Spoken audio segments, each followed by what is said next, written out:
Teknikal at seryoso man lagi ang mga pinag-uusapan at pinagtatalunan sa impeachment trial, paminsan-minsan meron din mga nakakaliw ng tagpo at nakakatuwang character na nakikilala sa pagdinig.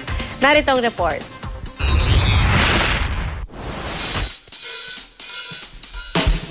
Matapos buksan ang pinto ng Senado para sa impeachment trial, bawat isa sa mga sumusubaybay, saksi sa mga araw-araw na pangyayari sa paglilitis.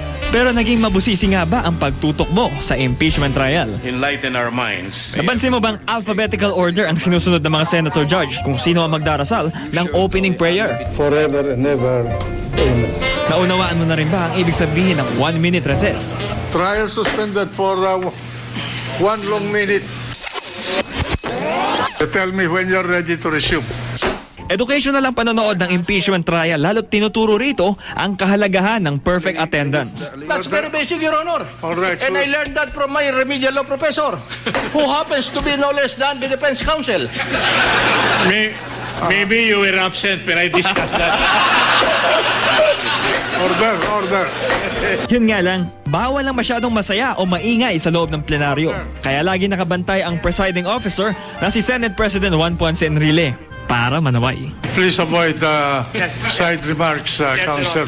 Pero paminsan-minsan, lumalabas pa rin ang sense of humor ni Senator Enrile.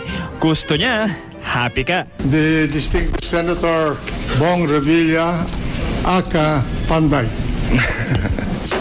Kung pagiging trigger-happy naman sa mga objection ng labanan, wala na atang tatalo sa lead counsel for defense na si retired Justice Serafin Cuevas. Valid? Our answer is no. Is it in accordance with the Constitution? We say no. But that is not my question. No. Sa sobrang tinik niya, minsan siyang tumutol sa mismong tagahatol. If no authorization is issued, you will not bring the documents ordered by this court to be produced. We are sorry to object, Your Honor. The question is hypothetical, Your Honor. We are the judges. How can this counsel object to my question? Wait a minute.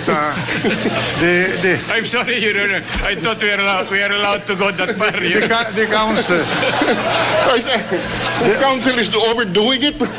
Kung napansin nyo rin, tradisyon sa mga senador ang pagbanggit sa hometown ng kapwa senador. The gentleman from Pampanga. Oh, ba't tumatawa na naman kayo dyan? It's a gentle lady, Mr. President. Mr. President, I'm present here. Mr. President, may I beg, please, that I should be called the lady senator because it sounds to me like the baby senator. The gentle woman senator from Iloilo. Opo. Naka-medical leave man si Senadora Miriam Defensor Santiago noong unang linggo ng paglilitis, agad naman siyang umarangkada sa kanyang pagbalik. Do not drown me out by screaming in this courtroom. Only I can scream here and my fellow judges. Ay, kaya tayo tumagal dahil may oration pa eh. Huwag nyo kami orate dito. Nako, Senadora, ang blood pressure niyo po. Huwag na tayo magpa-epal dito dahil nawawala ng gana ang nanonood. Directly or indirectly requesting or receiving any gift, which includes discount. Will you please stop emphasizing your words like this? It startles everybody. I'll just read softly, Your Honor.